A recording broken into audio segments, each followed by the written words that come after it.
Bismillahirrahmanirrahim. Assalamualaikum warahmatullahi wabarakatuh. Alhamdulillahirabbil alamin. Wassalatu wassalamu ala asrofil anbiya'i wal mursalin wa ala alihi wa sahbihi ajma'in. Asyhadu an la ilaha illallah wahdahu la syarika lah wa asyhadu anna Muhammadan abduhu wa rasuluh. Rabbi shrah li sadri wa yassir li amri wahlul 'uqdatam min lisani yafqahu qawli, amma ba'du. Jamaah Masjid Al-Ikhlas yang dirahmati Allah, pertama-tama dan yang paling utama malah kita senantiasa untuk memanjatkan rasa syukur kita kehadirat Allah Subhanahu wa taala. Di malam hari ini kita masih diberikan banyak sekali kenikmatan-kenikmatan. Salawat dan salam semoga tetap tercurah pada teladan kita Nabi Muhammad sallallahu alaihi wasallam. Jamaah yang dirahmati Allah, ya alhamdulillah, di malam hari ini pekan pertama di bulan Oktober. Jadi memang kalau pekan pertama jadwal yang isi itu insidental. Nah, ini dari kemarin nggak ada rembukan gitu, ini ya wis lah, bismillah. Mudah-mudahan Bapak Ibu semua tidak bosan. Dan ini barangkali adalah saya mengisi terakhir kali ketika menjadi ketua ranting, karena besok Ahad sudah musran, barangkali besok ya ketua Singanyar kan melu ngisi pengajian, itu seperti itu. Bapak Ibu yang saya hormati, walaupun kondisi seperti ini, tadi pernyataan dari Ketua BMKG Jere, Kepala BMKG El Nino nopo El Sinten niku Jere arep tekan November, urung arep lunga. Jadi sisa-sisanya Jere tekan Februari. Jere tekan Februari. Jadi ya kondisinya seperti ini, banyak kemudian yang apalagi yang kekeringan dan lain-lain, kemudian banyak debu, akhirnya menjadikan pada waktu pilek, ispa, sehingga akhirnya jadi radang, jadi panas dan lain-lain. Kalau menurut Hasan Al-Basri, apapun masalahnya solusinya nopo? Istighfar. Istighfar. Ada datang ke Hasan Al-Basri konsultasi apa, jawabannya Hasan Al-Basri nopo? Istighfar. Datang lagi konsultasi masalahnya, jawabannya nopo? Istighfar. Jadi dakai istighfar. Ya, karena barangkali ini juga ya ujian ya, kita banyak minta ampun kepada Allah Subhanahu wa taala. Itu seperti itu. Jadi karena manusia ternyata tidak berdaya menghadapi alam sing jere wis canggih banget, profesor, doktor dan lain-lain, menghadapi situasi dan kondisi alam yang seperti ini ternyata ya pada baik. Mereka tidak punya kuasa, bahkan hanya sekedar untuk mendatangkan air hujan dari langit. Tapi kadang-kadang yang jenenge menungsa niku sombonge, naudzubillahi min dzalik. Sombong wis ini wis itu dan lain-lain. Jadi kita sebagai warga Muhammadiyah, sebuah gerakan Islam, kita kembali kepada ajaran Al-Quran dan As-Sunnah. Ketika kondisi seperti ini memang paceklik, ya kita perbanyak istighfar. Itu seperti itu. Jamaah yang dirahmati Allah, kalau kemudian kita melihat di Persyarikatan Muhammadiyah ini, insya Allah besok bulan November, miladiyah, tahun miladiyah Muhammadiyah sudah berusia pinten 111 tahun. 111 tahun. Kalau di miladiyahnya itu adalah 12 November tahun 1912. Nah, esuk 2023 berarti 111 tahun Muhammadiyah berada di bumi Indonesia. Wis jamane awit zaman apa bae sing ora. Nggih. Jadi awit zaman kemerdekaan, pergerakan kemerdekaan, kemudian zaman kemerdekaan, nggih. Kemudian zaman mempertahankan kemerdekaan, nggih. Kemudian sampai revolusi, nggih, dan lain-lain, reformasi, nggih, tekan sebenarnya alhamdulillah Muhammadiyah masih eksis dan tidak tumbang oleh zaman. Walaupun godaan itu banyak sekali, sing nyeret-nyeret Muhammadiyah maring urusan-urusan politik, maring urusan-urusan duniawi itu banyak sekali. Ya tidak dipungkiri di dalamnya juga akhirnya apa? Jadi ya mantan kayak tukaran semending lah, tukaran tapi orang nanti gawe pecah. Alhamdulillah dengan kedewasaannya ya Muhammadiyah bisa mengatasi itu semua. Jadi memang Muhammadiyah itu dengan melihat proses kelahirannya itu melihat memperhatikan faktor-faktornya. Jadi motif dan cita-cita serta amal usaha dan gerakannya Muhammadiyah itu ya seperti ini sejak dilahirkan di Yogyakarta oleh Kiai Haji Ahmad Dahlan. Ahmad Dahlan pun kemudian mau membuat nama Muhammadiyah itu, beliau melakukan istikharah, minta petunjuk kepada Allah, butuh pemikiran yang cukup mendalam. Jadi dari tahun 1912 sampai sekarang kita bisa mengamati dengan mudah siapapun juga secara sepintas mau memperhatikan, maka ada ciri-ciri khusus perjuangan Muhammadiyah. Yang pertama, Muhammadiyah adalah gerakan Islam. Sing jenenge gerakan yang mestinya terus bergerak, jenenge bae gerakan. Nek meneng ya jenenge menengan, bukan gerakan. Kemudian yang kedua, Muhammadiyah adalah gerakan dakwah Islam amar ma'ruf nahi mungkar, mengajak kepada kebaikan dan sekuat tenaga mencegah kemungkaran. Kemudian yang ketiga, Muhammadiyah adalah sebagai gerakan tajdid, pembaharuan, bukan agama sing diperbaharui, tetapi apa? Karena latar belakang berdirinya pada saat itu adalah kondisi umat Islam yang sudah semakin jauh dari Islam, sehingga dilakukan gerakan tajdid atau purifikasi, pemurnian kembali. Ini dimotivasi dan disemangati oleh ajaran-ajaran Al-Quran. Jadi Kiai Ahmad Dahlan pada saat itu di Quran surat Ali Imran, jadi hendaklah ada segolongan manusia sing menyeru kepada kebaikan.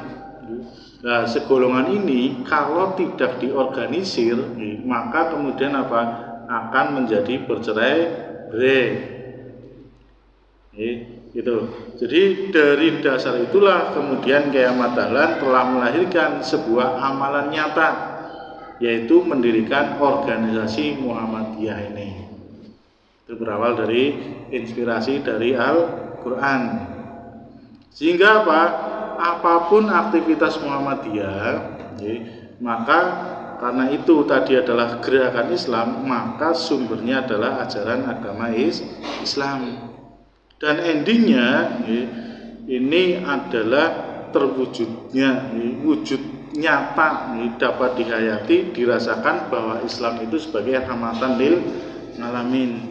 Jadi bukan Islam sebagai rahmatan lil Muhammadiyah, Islam sebagai rahmatan lil Indonesia, tidak, tapi apa? Islam sebagai rahmatan lil alamin. Itu cita-cita Muhammadiyah, seperti itu. Jadi gerakan-gerakan Muhammadiyah itu diilhami dan disemangati oleh ajaran Islam dalam Al-Quran, kemudian memperjuangkan prinsip-prinsip ajaran Islam dalam kehidupan nyata. Artinya apa? Mencoba bagaimana agar Islam itu memang diterapkan di dalam kehidupan yang nyata. Muhammadiyah tidak menjamin warganya masuk surga, itu tidak menjamin. Kan ada kadang-kadang seorang penceramah gitu ya menyampaikan, nek kepengen mlebu surga yang kudu melu seseorang karena apa wis terjamin dan lain-lain. Tapi di Muhammadiyah tidak seperti itu. Karena apa? Yang membuat masuk surga itu adalah semata-mata rahmat dari Allah Subhanahu wa taala. Jadi bukan karena amal kebaikan kita yang banyak, bukan karena puasa kita, bukan karena sholat kita, bukan karena yang lain-lainnya, tapi memang semata-mata karena rahmat dari Allah Subhanahu wa taala. Dan agar rahmat itu turun bagaimana? Ya otomatis kita harus beriman dan bertakwa kepada Allah Subhanahu wa taala. Jadi tidak kemudian segeleme dewek sudah mengkapling surga. Karena ada organisasi yang sudah mengkapling surga nenyong ya ada atau kelompok-kelompok tertentu yang mengkapling seperti itu. Di Muhammadiyah tidak seperti itu. Tetapi apa? Muhammadiyah memberikan sarana dan prasarana menuju ke sana. Sarana untuk beribadah Bapak Ibu semuanya agar kemudian bisa mencapai surganya Allah Subhanahu wa taala. Adanya masjid ini misal kemudian apa ya harus dimakmurkan. Nah, makmurkannya dengan apa? Ya itu dengan banyak kegiatan dan lain-lain seperti sekarang panjenengan duduk di sini. Kemarin sudah pernah saya sampaikan minimal jagong ruang ngaji gue arep dimudahkan jalan menuju ke surga. Jadi seperti itu. Kemudian yang berikutnya Muhammadiyah berusaha untuk menampilkan wajah Islam dalam wujud yang nyata. Jadi Islam bukan hanya sekedar teori tapi nyata. Bagaimana Muhammadiyah mengamalkan surat Al-Maun, bagaimana kemudian menyantuni para mustad'afin atau orang-orang yang lemah, bagaimana Muhammadiyah melakukan warganya punya MKCH matan, keyakinan dan cita-cita hidup, sehingga Muhammadiyah menerbitkan pedoman hidup Islami ya agar apa? Agar kemudian warganya apa bisa menerapkan Islam secara nyata dalam kehidupan sehari-hari. Bapak Ibu yang saya hormati, kemudian sebagai atau warga atau simpatisan Muhammadiyah yang pertama satu kita harus bekerja dengan ikhlas. Wong Muhammadiyah kok mutungan, berarti orang ikhlas. Wong Muhammadiyah niku ora kena mutungan. Rapat pendapat ora denggo terus mutung.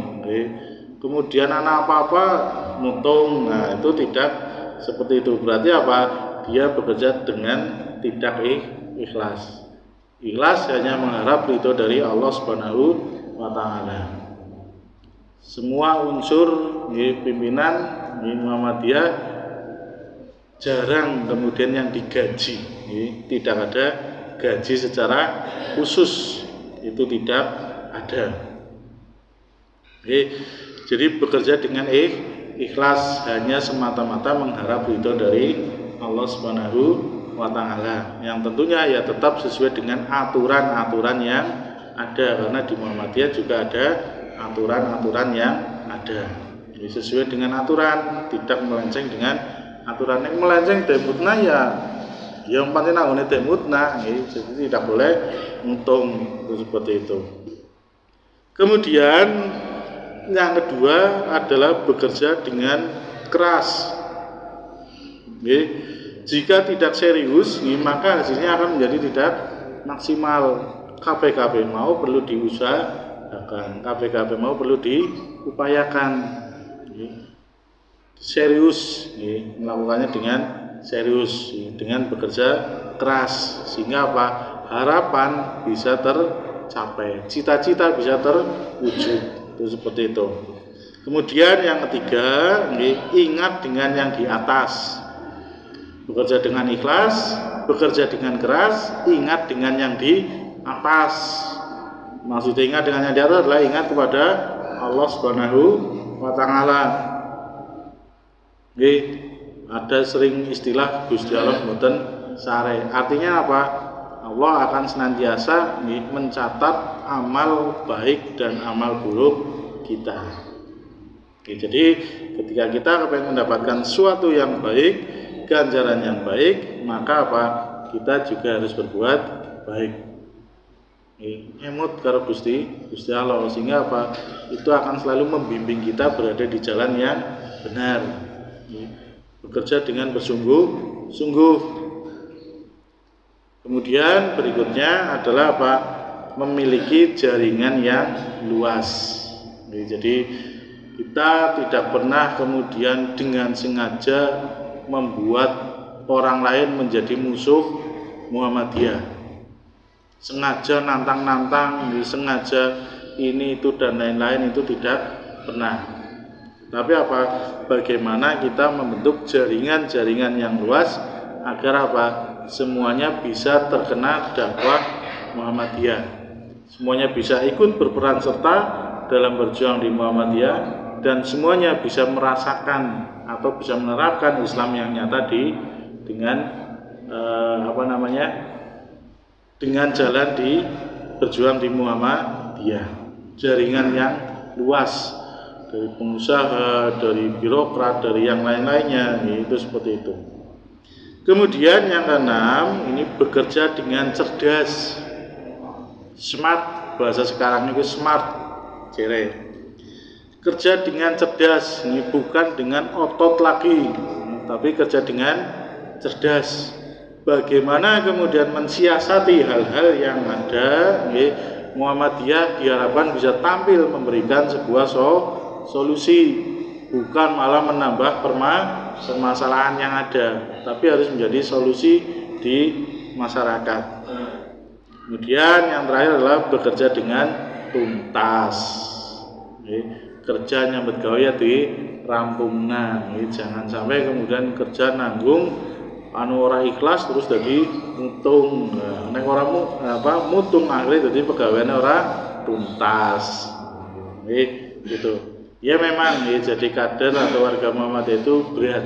Makanya Pak A.R. Fakhruddin itu kan beliau berpesan, aja kedagar-dagar dari wong Muhammadiyah, deleng disit, amati disit, prilakune kaya ngapa. Nek wis pancen bener-bener cocok, niat nembe mlebune pun gratis, ora bayar. Gari napa mengikuti aktif di kegiatan-kegiatan Muhammadiyah, ya otomatis engko wis dadi warga Muhammadiyah.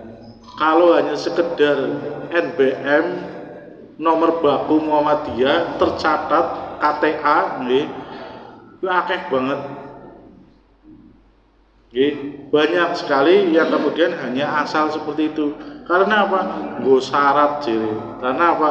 Arep nglamar pegawaian nang amal usaha Muhammadiyah. Syaratnya kudu duwe NBM, kudu duwe KTA. Saya beberapa kali dimintakan tanda tangan seperti itu. Aktif Muhammadiyah ora, ya iji-iji kepengin mlebu. Nggih. Kepengin mlebu kepengin langsung gawe kartu sing wis lawas-lawas win-win urung duwe kartu nggih. Gara-gara napa? Gara-gara nek kepengin nggo nglamar pegawaian nang amal usaha Muhammadiyah. Iya, nggih. Jadi dadi wong warga Muhammadiyah ora angel nggih. Tapi aja kedagar damati disit, deleng kaya Muhammadiyah itu seperti ini. Oh iya, nyong mantep, bismillah. Nah, baru kemudian ikut aktif masalah administrasi, KTA, NBM itu urusan nanti. Ya barangkali kadang-kadang malah anak duwe KTA Muhammadiyah, ya duwe KTA tanggane, ya duwe KTA apa maning, ya digunakan sesuai dengan kepentingannya. Niku sing mengejar KTA. Betapa banyak nih kalau sing kerja nang UMP, nggih. NBM duwe, nggih. KTA Muhammadiyah duwe. Tapi apa? Kon mangat pengajian Muhammadiyah beber blas. Nggih. Apa maneh kon tekan aktif kon melu ngurusi kon melu bergerak. Nggih. Nah niku. Jadi seperti itulah kira-kira wis mlebune gratis kepenak dari melu ngaji ning ana Medan ya Medan gitu nggih. Ning ana nggih ning ora ya ora apa-apa nggih. Nek ngaji ora Medan kok kesuk lha niku berarti ora ikhlas. Ngaji niku efek napa Medan niku efek samping. Nang sebelah, nang samping masjid sih, gitu. Bukan di depan. Yo. Nah selain itu, di Muhammadiyah pun punya beberapa kelemahan-kelemahan. Nah ini yang jadi bahan introspeksi kita semuanya.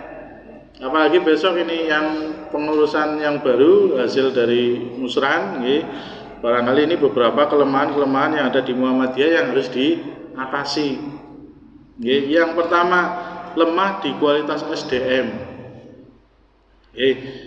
Ki Ahmad Dahlan niku nate pesen, kok dadia apa-apaan anak-anak. Sing kepengen dadi dokter ya dadi dokter, dadi pedagang ya dadi pedagang, dadi insinyur ya dadi insinyur. Tapi nek wis terus pada balik maring Muhammadiyah. Niku pesene Kiai Dahlan niku seperti itu. Anak dia wis pokoknya macam-macam pejabat dan lain-lain. Tapi apa? Setelah itu kembalilah kepada Muhammadiyah. Jadi diharapkan kualitas SDM kita yang kemudian ditingkatkan baik SDM secara ukhrawinya atau secara ruhanianya maupun secara pengetahuannya. Dengan mengikuti banyak kegiatan-kegiatan yang ada hingga kualitas SDM-nya bisa naik. Kemudian yang kedua, lemah di bidang manajemen dan organisasi. Diakui atau tidak, ini untuk tataran terutama di sini di Ranting Pasir Wetan, kalau di tingkat pusat mungkin sudah tidak. Ini ya lemah di bidang manajemen dan organisasi, mengakui seperti itu. Kurang bisa memanage dengan baik dan mengorganisasinya juga kadang-kadang kurang baik. Yaitu karena apa? Wong Muhammadiyah waktunya waktu lebihan. Waktunya sekobre. Waktunya segelemeta kayaknya ya ora lah. Sekobre karo selewian niku. Sehingga apa? Akhirnya jadi tidak maksimal. Organisasi yang paling rapi di Indonesia itu tentara. Pokoknya ada perintah atasan, bawahannya orang kena menolak. Pokoknya yes terus. Tapi mereka apa? Digaji, dibayar nang negara. Lah kita Muhammadiyah sing bayar siapa? Nyambut gawe full esuk sore tengah minggu Muhammadiyah lah kok nafkah kepada keluarga bagaimana?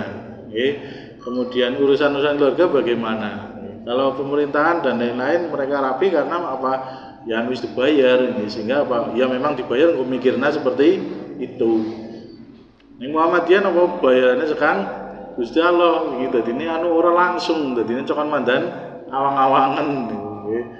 Ora langsung sih bayarannya nek genah tentara bulanan bayaran, polisi bulanan bayaran. Muhammadiyah buru-buru bayaran malah pun pada urunan. Nah, ya itulah istiwanya Muhammadiyah di situ. Jadi di bidang manajemen dan organisasi kedepannya kemudian perlu ditingkatkan. Kemudian berikutnya lemah dalam penguasaan iptek, ilmu pengetahuan dan teknologi. Ya ini sih mungkin sekarang sudah sebagian. sebenarnya kalau dimaksimalkan potensi penguasaan iptek warga Muhammadiyah yang kaya-kayanya siki wis jos. Wis akeh sing dadi profesor, dadi doktor. Nggih, itu seperti itu. Yang Pasir Wetan yang paling dhuwur ya sarjana nggih. Sing loro kayane belum ada. Jadi di penguasaan ipteknya kemudian diharapkan kita bisa ya minimal ngerti lah, tahu lah. Karena apa? Nek jere Bill Gates, Bill Gates ngertos Bill Gates Bapak Ibu, sing gadah Microsoft niku. Barang siapa yang menguasai teknologi maka dia akan menguasai dunia. Sekarang barang siapa yang menguasai informasi, maka itu yang akan menguasai dunia. Tuh. Kemudian kelemahan berikutnya adalah suka bertengkar dan mempermasalahkan masalah-masalah yang kecil. Nah, ini salah satu kelemahannya. Gini ku wau, ana apa sing ora cocok? Wani reange nggih. Ana apa sing ora cocok? Reang, ana apa sing ora cocok maning? Ya semacam-macam lah nggih. Permasalahan-permasalahan kecil. Dan suka bertengkar dengan masalah yang tidak pernah selesai. Nah, ini salah satu kelemahan kita. Kemudian yang kelima adalah lemah di bidang ekonomi. Yang ini tentunya kemudian harus ditingkatkan. Kemudian ada lazismu, kemudian ada lembaga-lembaga yang lainnya. Ya ini harusnya bisa dimaksimalkan sehingga apa? Di bidang ekonomi, kelemahan kita di bidang ekonomi bisa tertutup, bisa teratasi. Nah ini, jadi ini beberapa hal terkait dengan kemuhammadiyahan, terutama wabil khusus adalah kader dan kondisi Muhammadiyah yang ada. Ini saya ambilkan dari ceramahnya Ustadz Kiai Haji Ahmad Kifni, ketika ada nakar lazismu dulu di Baturaden. Itu seperti itu. Jadi yang pertama sebagai orang Muhammadiyah bekerja dengan ikhlas, bekerja dengan keras, ingat yang di atas, jaringan yang luas, kerja yang cerdas, dan kerja dengan tuntas. Jadi ini diharapkan besok di kepengurusan yang baru itu bisa berjalan seperti itu, dan kelemahan-kelemahan yang tadi saya sampaikan kemudian ya sedikit demi sedikit ada usaha untuk bisa mengatasi hal tersebut. Nek balik telapak tangan ya angel, kon balik dari sempurna ya mungkin masih berat, tapi minimal anak usahanya. Karena apa? Allah pun tidak akan menilai hasilnya, tetapi akan menilai usahanya, akan menilai kesungguhannya, akan menilai perjuangannya yang kita lakukan. Daripada si orang apa-ngapa ya pancen kepenak orang apa-ngapa umah bayi kepenak, tapi apa, tidak ada nilai positifnya, tidak ada nilai ibadahnya. Itu seperti itu. Itu barangkali Bapak Ibu yang saya hormati terkait dengan kemuhammadiyahan. Demikian barangkali dari saya, kurang dan lebihnya mohon maaf. Saya akhiri, billahi taufiq wal hidayah. Assalamualaikum warahmatullahi wabarakatuh.